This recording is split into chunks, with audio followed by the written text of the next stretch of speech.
Bu Ida nanti bakal konten dari atas. Hari ini kita akan ngebahas tentang kritik. Presentasi-presentasi yang menjanjikan dan membawa banyak pekerjaan rumah ya, dan kegelisahan yang baru.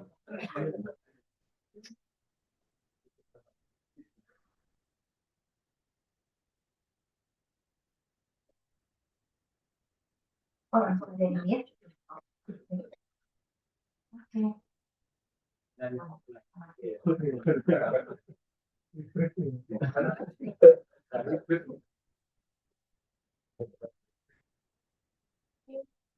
Oke, silakan Bu Ida. Kita langsung sambut sesi kritik. Terima kasih. Ya, terima kasih Mas. Ini mohon maaf saya ini karena kaki saya butuh sedikit relax, jadi kayaknya saya ada di atas, mohon maaf. Saya ada di atas. Ini pengalaman saya memberi materi bukan di depan tapi di atas. Kita percaya dengan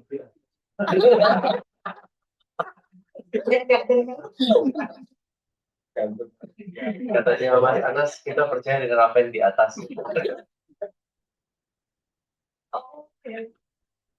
Jadi sebelumnya saya mohon maaf, ini mungkin persiapan saya agak sedikit seadanya, dan ini juga murni karena memang ada beberapa keresahan sebetulnya yang akibatnya referensinya nanti akan campur-campur, jadi mohon maaf kalau agak sedikit banyak kekurangan mungkin. Oke, baik, terima kasih Bapak Ibu, teman-teman. Ya, pembahasan kritik arsitektur demi kemerdekaan bersama ini sebenarnya berangkat dari pertanyaan saya sebetulnya seberapa besar kita masih memiliki kritik itu punya ruang di masa kini. Ketika ya ini saya alami di kelas ya, di kelas-kelas kritik saya. Ada beda ketika saya waktu itu Mas Rich masih ada di kelas saya hingga kemudian sekarang ganti generasi ini ya. Jadi ada pertanyaan apakah ruang untuk kritik itu masih ada di masa kini ya, ketika fenomena ketidakpedulian itu bahkan menjadi norma umum masyarakat gitu ya. Sebutlah kita kenal sekarang istilah stoik ya, lalu kemudian ada cancel culture gitu. Orang bisa begitu saja bisa begitu saja meninggalkan sesuatu ketika dia tidak suka ya. Atau jangan-jangan cancel culture itu sendiri sebetulnya adalah modus kritik juga di masa kini. Bagaimana kita bisa mengajak khalayak arsitektur untuk kritis ketika mereka sendiri juga malah lebih butuh suasana untuk kooperatif, atau bahkan jangankan kritik, mereka lebih butuh healing sekarang itu. Nah, bagaimana kita diberikan ketika siapapun memiliki lebih sedikit waktu menung? Ini isunya memang jadi tidak selalu substantif isu arsitektur, namun lebih mempertanyakan kemanusiaan masa kini ya. Bagaimana budaya refleksi bertanya, menggali, mempertanyakan itu bisa tumbuh. Seringkali karena gempuran informasi yang terlalu banyak ya lewat media-media sosial dan berbagai macam sumber justru menyulitkan siapapun untuk berefleksi dengan baik. Nah, lalu juga pertanyaan lainnya adalah bagaimana kita bisa mensikapi format umum dari kritik yang kerap dinilai terlalu beretos fault finding. Apakah ada cara untuk yang lebih bijak untuk melakukan kritik? Di sini saya tidak bermaksud untuk menjadi permisif ya dengan peristiwa debat. Namun seringkali yang terjadi adalah peristiwa debat justru menjadi kurang konstruktif. Bahkan ada istilah yang mungkin itu yang cukup menenangkan, tapi sebetulnya agak bahaya juga sepakat untuk tidak sepakat. Nah, ini kan berarti kan ya tidak ada resolusi apa-apa gitu ya. Ya walaupun cukup diketahui bahwa ada yang seperti A, ada yang seperti B. Nah, jadi akibatnya debat menjadi kurang konstruktif dan seperti ada yang mendasar pada psyche kita ya, yang menyebabkan debat itu juga menjadi tidak efektif ya. Mungkin karena budaya toleransi, entahlah apa itu. Nah, bagaimana kritik arsitektur dapat dibuat menjadi lebih produktif itu sebetulnya yang menjadi keresahannya, dan sekarang ini kan banyak ya orang mempertanyakan kegunaan kritik. Padahal kita tahu sendiri bahwa tidak ada perkembangan pengetahuan tanpa adanya kritik. Tak ada pemikiran modern bila tak ada misalnya The Critique of Pure Reasons ya dari Kant, atau tidak ada kuantum bila tidak ada kritik terhadap Newton. Atau ya gitu, apakah memang sudah sewajarnya karena semua ada zamannya? Apakah memang ya sudah saatnya lah kata Mark Pauli ya bahwa ya kritik sudah mati gitu. Nah, sampai-sampai kadang-kadang saya tergoda untuk menilik kemungkinan bahwa iklim kekurang bersahabatan terhadap kritik ini apa jangan-jangan diciptakan gitu dengan sengaja supaya semua sistem itu berjalan dengan lancar tanpa kendali, baik itu dalam sistem kekuasaan, pendidikan, pemerintahan dan apapun. Seharusnya dalam pandangan saya kritik itu merupakan ungkapan kemerdekaan ya, dan perayaan perenungan dan kemerdekaan juga untuk hadir sebagai diri kita ya. Saya jadi ingat saya tuh punya pengalaman banyak di India. Itu sebabnya kenapa mereka selalu hadir di tengah orang, karena mereka selalu bicara. Walaupun bicaranya nggak nyambung, tapi mereka selalu bicara. Sehingga mereka selalu bisa diingat, selalu tercatat, dan mereka ada gitu. Dan setelah itu apakah kita lupa, mereka nggak peduli lagi. Yang penting nama kita terregister di dalam sejarah kita. Mungkin ya setidaknya perlu dipahami adalah bahwa kritik tidak diniatkan untuk mencari-cari kesalahan, bukan mencari kesalahan tapi mencari-cari kesalahan, tidak mencari-cari kesalahan, tetapi bisa menjadi alat untuk memperkaya, memperluas perspektif dan mengajak arsitek untuk berefleksi lebih jauh. Ini maaf ternyata belum jalan. Dari tadi ngomong ya Allah.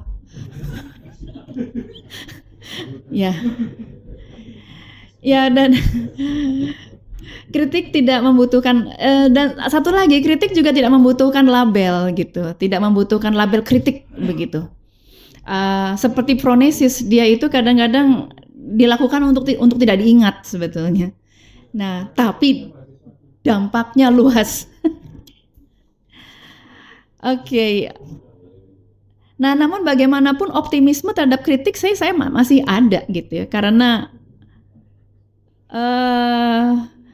di Indonesia bukannya tanpa tradisi kritik, sebetulnya tradisi kritik itu juga ada, walaupun mungkin tidak dalam bentuk Socratic Circle ya yang seperti biasa dilakukan di dunia akademik, namun cukup luar biasa untuk mempersuasikan perubahan dan respon yang berdampak bahkan menghibur. Jadi tradisi ini seringkali tersembunyi atau terartikulasi dalam bentuk artistik ya, seperti dagelan, lagu, karya arsitektur.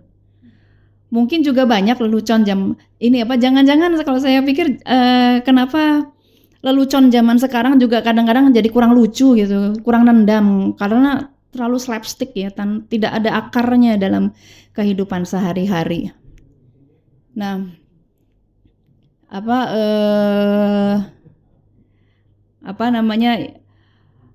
padahal dan mungkin ya kalau ada istilah sejarah itu ditulis oleh penguasa, maka yang lemah itu menulis kritik gitu.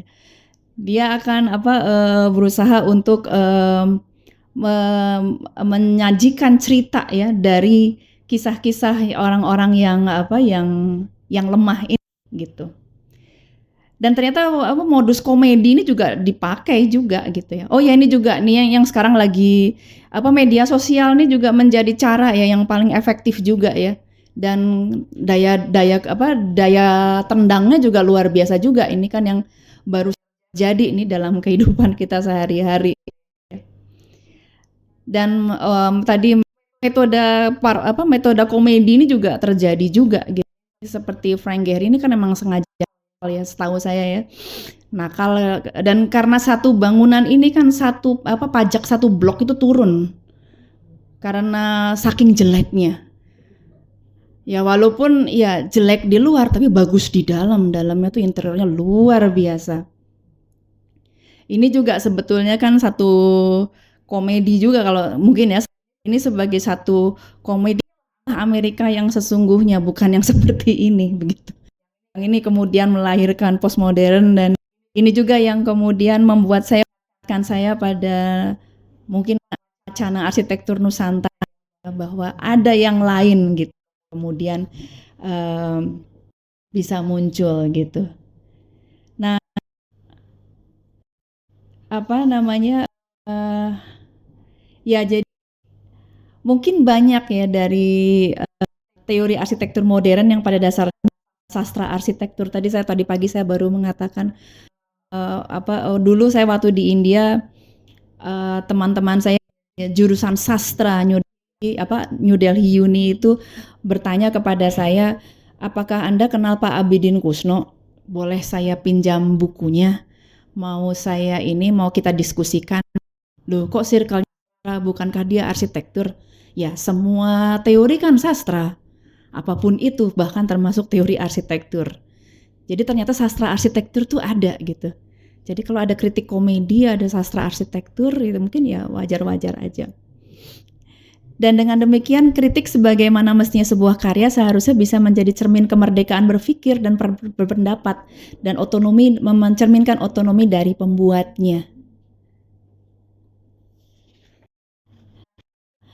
Kritik juga memberi kebebasan bagi para pembaca. Jadi bukan hanya kepada kritikusnya, bukan pada arsiteknya atau kepada penuturnya, tapi juga para pembacanya. Memberi kebebasan dari para pembaca karya untuk menilai dan memberi justifikasi, karena ladang kreativitas arsitek adalah tempat hidup masyarakat umum. Bisa dipahami bila arsitek tidak selalu menyukai kritik, karena dunia produksi delivery arsitektur tidak selalu adalah ladang kemerdekaan berpikir juga gitu. Kritik juga bukanlah bidang keilmuan yang mendasari ilmu atau praktek desain arsitektur. Ini saya analogikan Lord of the Ring, ini ketahuan umurnya nih saya jadinya.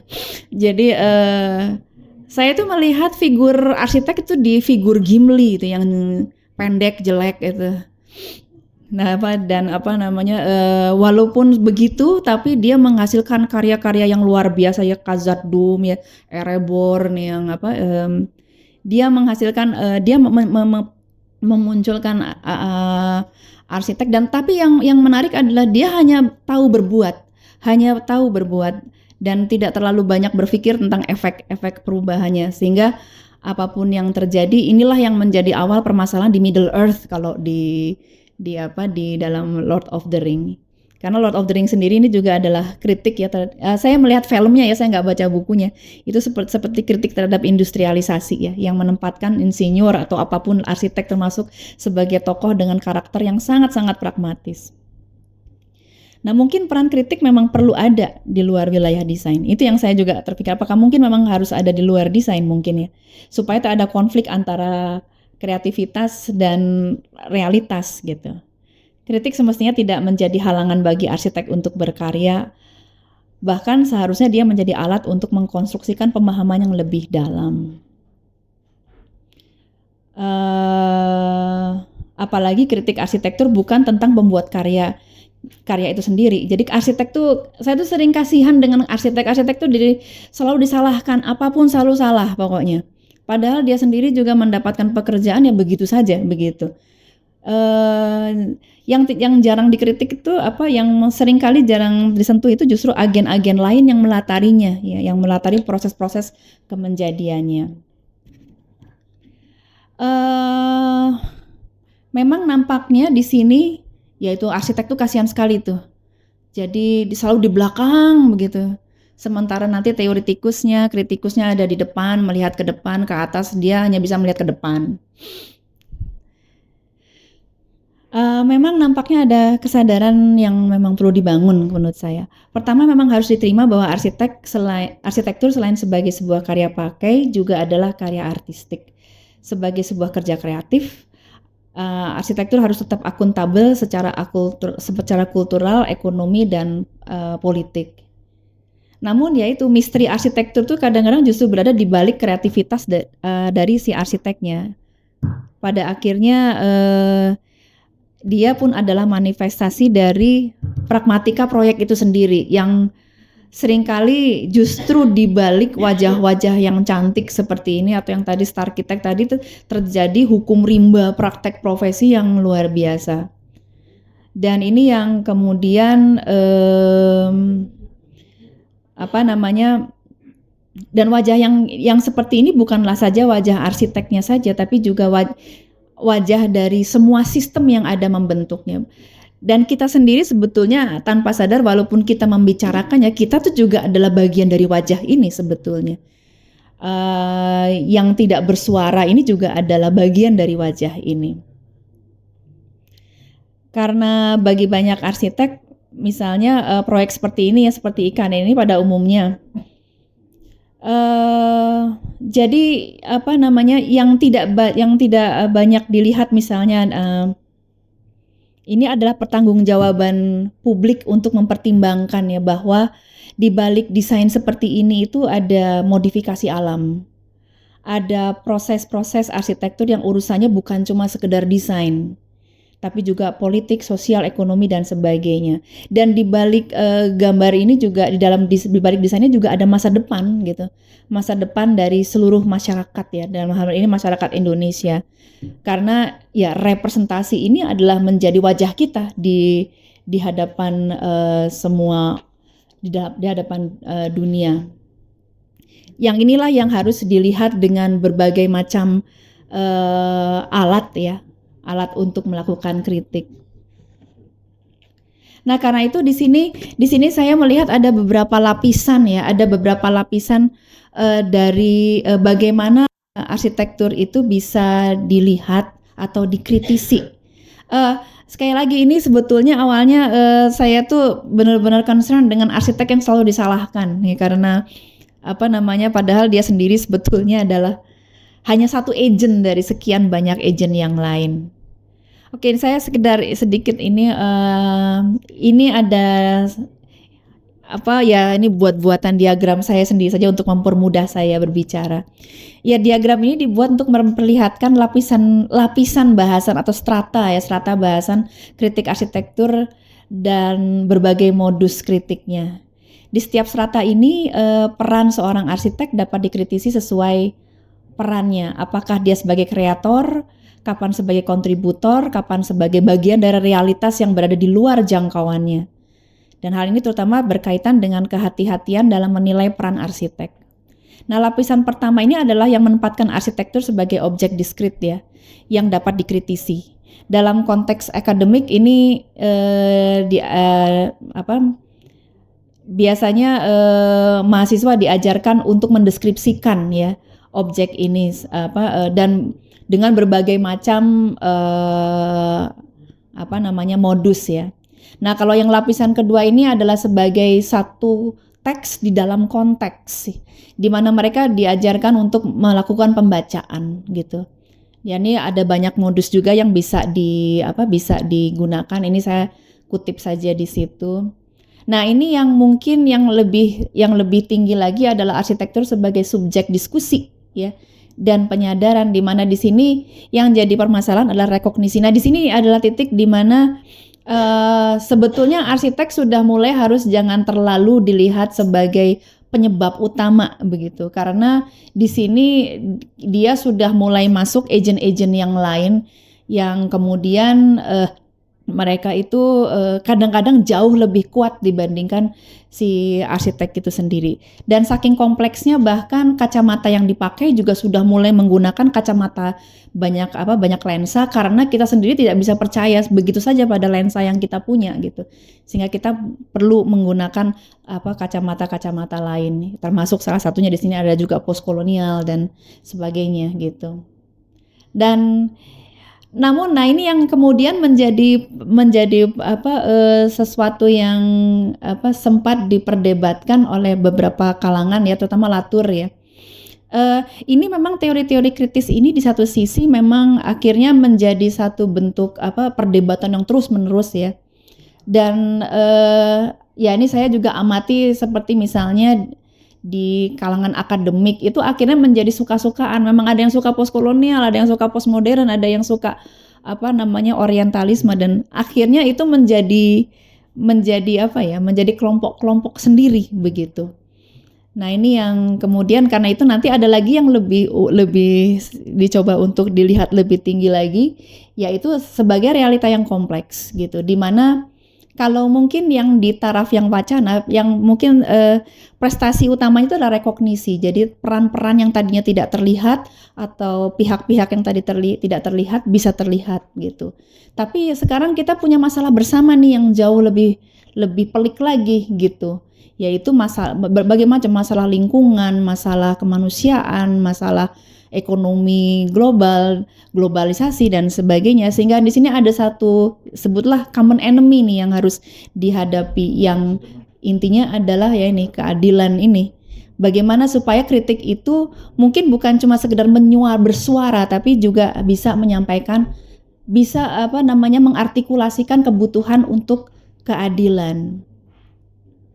Nah ini beberapa modus yang mungkin pelajaran. Nah sehingga saya membaca di beberapa literatur juga sekarang sudah mulai dibicarakan mungkin ada bentuk kritik lain yang mungkin bisa lebih lebih yang larinya kepada etik ya. Sebetulnya tetap kritik tapi dia larinya kepada etik.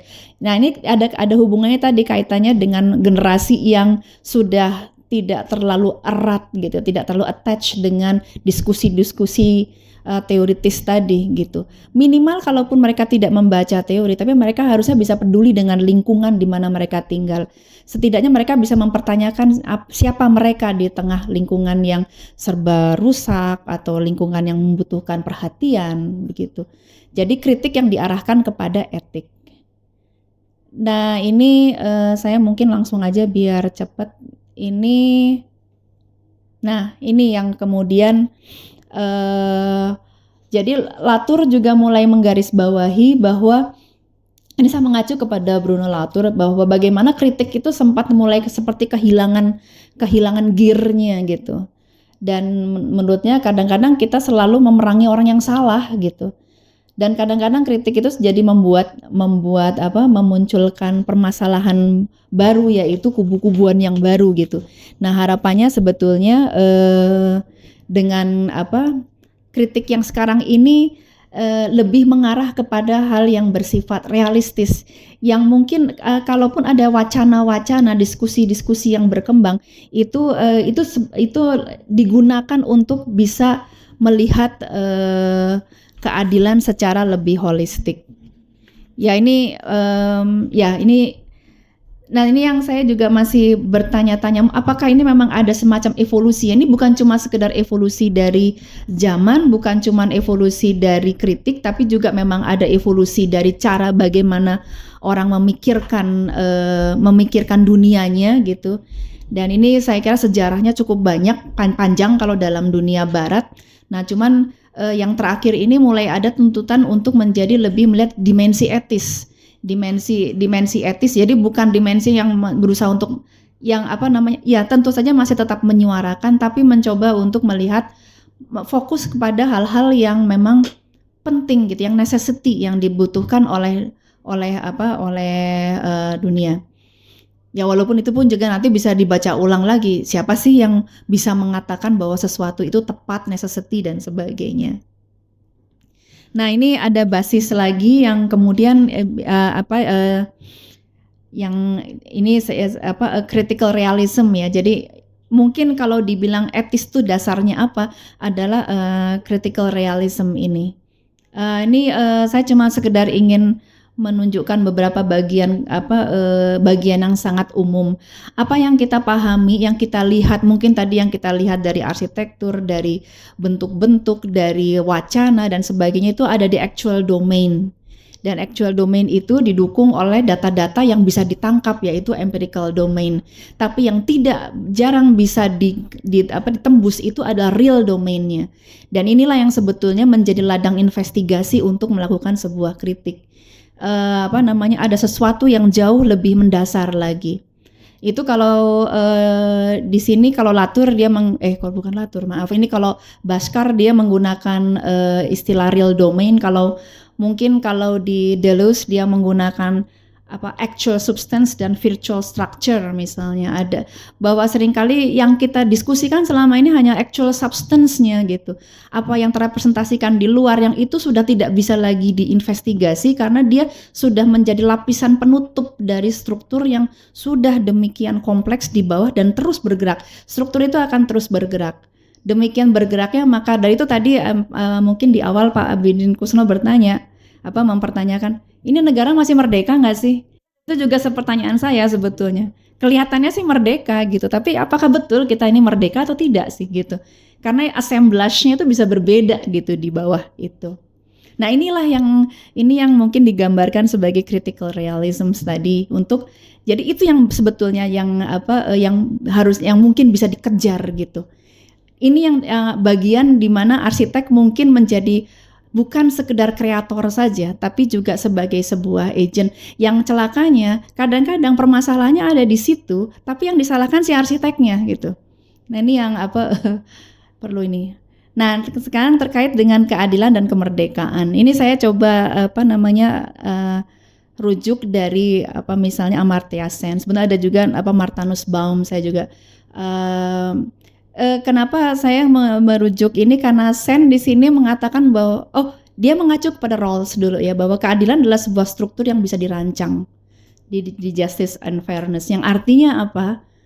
Adil itu bukan kata sifat gitu. Adil itu sebuah sistem juga. Jadi kalau misalnya ada sesuatu yang tidak adil, ada yang salah dengan sistemnya, dan itu yang kemudian menjadi alasan kita untuk bisa menginvestigasi itu dalam melakukan kritik gitu. Nah, hanya kemudian Sen di sini memperbaiki gitu, semacam mengkoreksi bahwa ya adil memang struktur itu perlu dirancang, tapi keadilan itu juga relatif terhadap lokasi. Jadi keadilan India, keadilan Indonesia, keadilan dimanapun itu berbeda-beda. Jadi seperti misalnya istilah gotong royong. Istilah gotong royong itu sampai sekarang tidak jelas itu apa definisinya, karena ternyata konteksnya bisa berbeda. Nah, tapi paling tidak dengan kita mengenali ini, maka kemudian rekognisi bisa didapat dan lalu keadilan bisa diperoleh, dan harusnya dengan demikian sebetulnya kemerdekaan itu tercapai ketika sistem yang adil itu bisa dikenali. Mungkin belum bisa tidak harus sudah dicapai, tapi paling tidak bisa dikenali. Nah, karena itu di sini ini mungkin terakhir ya. Jadi harapannya sekarang kalau dikaitkan dengan kritik dengan kemerdekaan, maka keadilan menuntut kita untuk bergerak melampaui kerangka kerja yang berpusat pada manusia dan mengakui kesaling tergantungan semua aktor dalam membentuk dunia bersama kita. Dan inilah sebetulnya jejaring yang harus dikenali. Dan dari sini nanti ada kemerdekaan tuh yang dimaksud dengan kemerdekaan relasional, di mana kita merdeka untuk mengenali semua jejaring yang bekerja gitu. Dan lalu kemudian sehingga kalau Latour di sini, ini bukan masalah fakta, kita nggak berdebat soal siapa yang benar, siapa yang salah, fakta yang mana benar, mana yang salah. Tapi kita tuh punya keprihatinan apa sih dengan lingkungan yang ada sekarang, dengan situasi sekarang, apa sih keprihatinan apa yang sebetulnya bisa menjadi tujuan kritik gitu. Jadi kalaupun seseorang tidak punya ikatan batin terhadap satu perkara, tapi dia tahu bahwa perkara itu akan mempengaruhi hidupnya, begitu.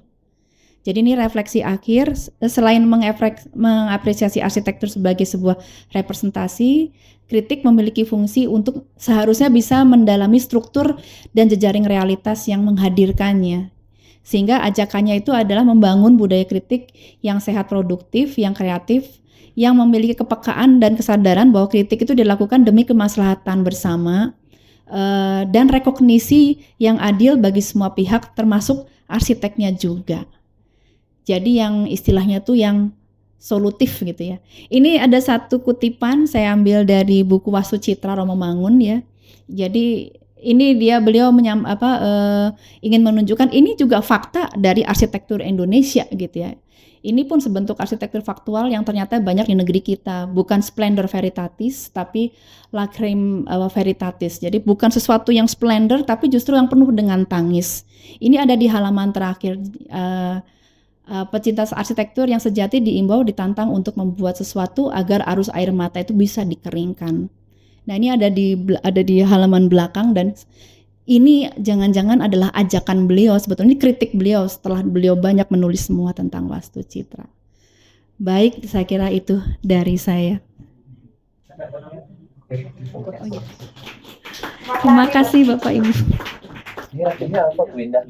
Ya, Ini artinya apa? Gambarnya. yang penting solutif, jadi nggak usah berdebat, carilah, mari cari solusi bersama. Oke, ada respon dari teman-teman semua. Silakan, Mas Cahyo. Saya dari atas ya Mas Cahyo, mohon maaf. Tapi saya kelihatan kok dari sini. Kelihatan, nambah. Kita, ini Mbak, saya mau hal yang saya tanggapin ya. Iya. Kalau mengenai budaya kritik ya, itu kan lahir dari sebuah pola pikir yang kritis, gitu. Bukan kondisi fisik yang kritis ya. Pola pikir yang kritis. Nah, tapi saya teringat dengan ini kan kita sekarang kementerian kan dipecah 3 ya. Pendidikan dasar menengah, Kementerian Kebudayaan, Kementerian Dikti, Saintek, apa saya lupa ya. Kalau pendidikan itu sebagai sesuatu yang holistik ya, maka sebenarnya ketika di generasi pendidikan tinggi tidak melahirkan generasi yang kritis gitu ya, pola pikirnya mungkin tidak perlu disalahkan dari pendidikan tinggi, tapi dari pendidikan dasarnya. Karena saya ingat sekali semboyan yang masih dipakai sampai hari ini itu kan Tut Wuri Handayani. Nah, dari ketiga jargonnya Ki Hajar Dewantoro, kenapa kok yang diambil yang paling buntut tuh Tut Wuri Handayani di belakang, mendorong yang di depan, mendukung ya kan. Apakah bisa pola pikir kritis lahir daripada semboyan itu ya? Ing Ngarso, Tutulodo, Ikmatio Manungkaso. Apakah bisa budaya kritis, pola pikir kritis lahir daripada ada pendidikan yang Tut Wuri Handayani? Nah, jadi seolah-olah itu pendidikan dikdasmen kita sama dikti kita tuh kayaknya mau dipecah. Yang pendidikan tinggi maunya generasinya kreatif, kritis, interaktif, solutif, sementara dikdasmennya kita disuruh mengaminkan saja jadi umat, jadi makmum gitu. Nah, itu ini pandangan saya ya, dan mohon tanggapannya. Yang berikutnya, kalau dari sisi praktek itu saya mengamati untuk saya sendiri maupun juga beberapa kawan, ketika berpraktek itu arsitek tentu punya strategi gitu ya. Strategi itu kontekstual dengan jenis proyek, lokasi, biaya, dan seterusnya. Tapi ada beberapa proyek yang pada akhirnya bisa menggunakan strategi yang berulang atau sama. Karena mungkin itu bisa karena proyeknya makin seragam, atau dia juga makin punya kematangan gitu ya, sehingga punya semacam resep yang jitu. Ketika strategi menjadi seperti itu, maka dia berubah jadi metode, ya kan, metode. Nah, ketika jadi metode, kemudian diulang-ulang terus, maka jadi belief. Nah, ketika masuk pada belief itu, biasanya susah dikritik sudah. Karena sudah seperti agama kan, belief keyakinannya. Apakah seperti itu? Jadi kalau kita mengkritik, maka kita mengkritik strategi metodenya. Tapi kalau sudah arsitek mencapai pada satu belief, maka dia seperti agama. Karena ada giumnya pengetahuan itu lahir dari keraguan dan pertanyaan. Kalau agama lahir dari keyakinan. Ketika arsitek sudah memiliki belief sama dari prosesnya, karena prosesnya, maka dia sudah tidak bisa dikritik gitu. Karena sudah seperti belief ya. Apakah seperti itu? Ini mohon tanggapannya untuk Mbak Indah juga Pak Yus dan Pak Jadi Kusno. Terima kasih. Ya, terima kasih Mas Cahyo. Yang pertama tadi ini ya soal Ki Hajar Dewantoro ya. Saya belum pernah mempelajari Ki Hajar Dewantoro secara khusus sih Mas. Jadi saya sebetulnya belum bisa banyak berkomentar, hanya saya agak khawatir ini sebetulnya ada dua konteks yang berbeda begitu. Mungkin apa yang ini mungkin ya, karena saya hanya menggunakan bayangan saya. Apa yang dibayangkan oleh Ki Hajar Dewantoro mungkin tidak banyak berbeda dengan misalnya dengan apa yang terjadi di Kabuyutan, di daerah adat begitu, yang dimana memang yang namanya pendidikan itu memang ada di tangan para paman misalnya, ada di tangan para di surau misalnya, atau di lembaga-lembaga yang kepengampuan gitu ya. Jadi memang agak berbeda dengan ketika itu digunakan untuk membicarakan pendidikan modern. Nah, memang Ki Hajar Dewantara di sini ada di dalam transisi itu. Tapi mungkin kalau kita bicara pendidikan di Indonesia misalnya, mungkin jadi nggak ada hubungannya terlalu jauh karena akan terlalu jauh, karena paling tidak saya masih ingat di angkatan kita aja Mas Cahyo, atau angkatan saya lah biar ya, bahwa guru itu kan kalau dulu tuh ada A1, A2, A3, A4 berapa kan, yang satu itu adalah yang ke engineering, yang kedua itu ke biologi, yang ketiga keempat bahasa dan sebagainya. Pendidikan itu kan memang distratakan di tempat yang terendah gitu. Sampai dulu pernah ada perbincangan, kalau misalnya saya cerdas, punya anak cerdas, nanti saya akan sekolahkan anak saya itu akan sekolah yang gurunya adalah teman saya yang dulu nggak lebih pinter dari saya gitu. Nah ini kan infrastruktur. Ini sebetulnya adalah infrastruktur, dan saya pengalaman di India, infrastruktur itu kebalik sekali. Di sana pendidikan justru malah jauh lebih tinggi gitu. Engineer sosial itu juga insinyur sosial. Jadi orang yang merancanakan itu tuh justru malah mendapat tempat paling tinggi, jauh lebih tinggi di atas engineer gitu, karena dia yang akan mendesain semua kebijakan-kebijakan negara. Nah, saya nggak tahu apakah sistem perancangan kebijakan ini ada di Indonesia, karena sekolah yang seperti ini, orang-orang yang membuat kebijakan ini kalau di Indonesia setahu saya adalah STPDN. Sedangkan di sini STPDN itu cuman tujuannya adalah menciptakan camat gitu. Nah, jadi ini kita memang bicara dalam konteks infrastruktur yang tidak sama gitu. Jadi dan menurut saya infrastruktur itu yang mungkin memang perlu dikritisi. Di samping juga karena di atas infrastruktur ini akan muncul tadi pendidikan dan masyarakat yang tadi disampaikan. Nah, lalu kalau tadi yang arsitek, ya setuju sih, memang itu kan itu kayak phronesis ya jadinya.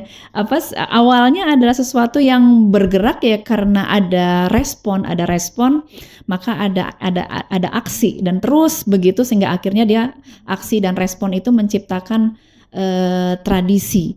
Ya memang sih akhirnya kritikus itu hanya melihat dari luar memang sebetulnya. Ya tinggal dialognya saja, bagaimana dialog itu bisa dilakukan. Ya, saya kira itu Mas Cahyo. Oke, terima kasih Bu Indah. Mungkin keterbatasan, Bidin ya. Terima kasih. Kebetulan ada catatan waktu saya cari kata kunci kemerdekaan. Itu Taman Siswa itu kan 1922.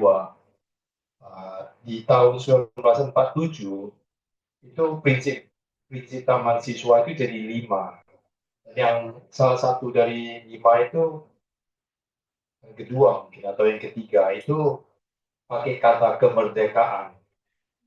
Nah, ini sebetulnya mengundang orang untuk berpikir bebas dan berani mengkritik. Tapi di prinsip yang lain itu ada usaha untuk mengontrol kebebasan. Jadi, on the one hand, silakan mengkritik, on the other hand, jangan mengkritik. Jadi, yang jangan mengkritik itu nasionalisme yang kolektif tadi. Jadi ini yang jadi cukup menarik. Nah, itulah kira-kira kalau untuk yang mahasiswa tadi. Jadi mendukung kritik, tapi pada saat yang sama harus tahu diri sekiranya. Sehingga kritiknya jadi nggak bisa bebas.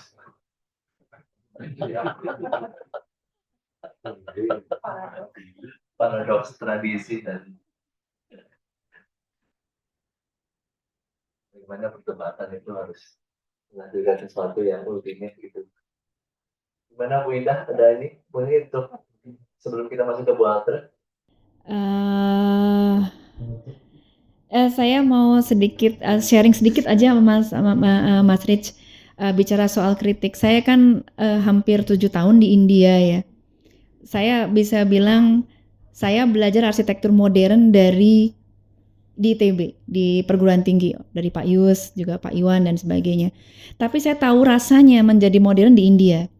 Ketika menjadi modern itu menjadi satu urgency tersendiri, karena kalau tidak, maka mereka tidak akan bisa hidup, mereka tidak bisa maju. Jadi itu adalah sebuah perjuangan dan di situ kritik itu menjadi luar biasa. Karena itu saya bisa melihat sendiri bagaimana feminisme itu jadi demikian kuat karena memang penindasannya memang lumayan kuat begitu. Nah, tapi penindasan itu juga kemudian kritik itu juga nanti dibalas counter kritik oleh sesama feminis lagi gitu. Misalnya di satu sisi ada yang berusaha untuk merdeka dari sati, tapi ada juga kemudian di sisi yang lain, loh bagaimana kalau sati itu adalah pilihan kami gitu. Karena itu adalah sesuatu yang kami yakini betul kok gitu. Dan itu terjadi di kalangan perempuan begitu.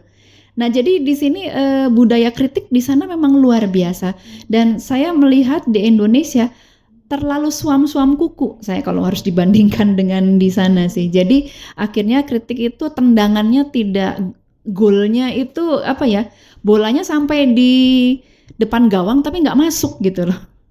Itu jadi ada urgencies gitu, ada urgency dan saya khawatir itu yang justru malah di Indonesia urgencies itu kurang gitu. Kurang kerasa lah ya. Itu aja penutup dari saya dari Mas Rich. Bu Ida atas waktunya. Kita kasih applause dulu ya. Terima kasih.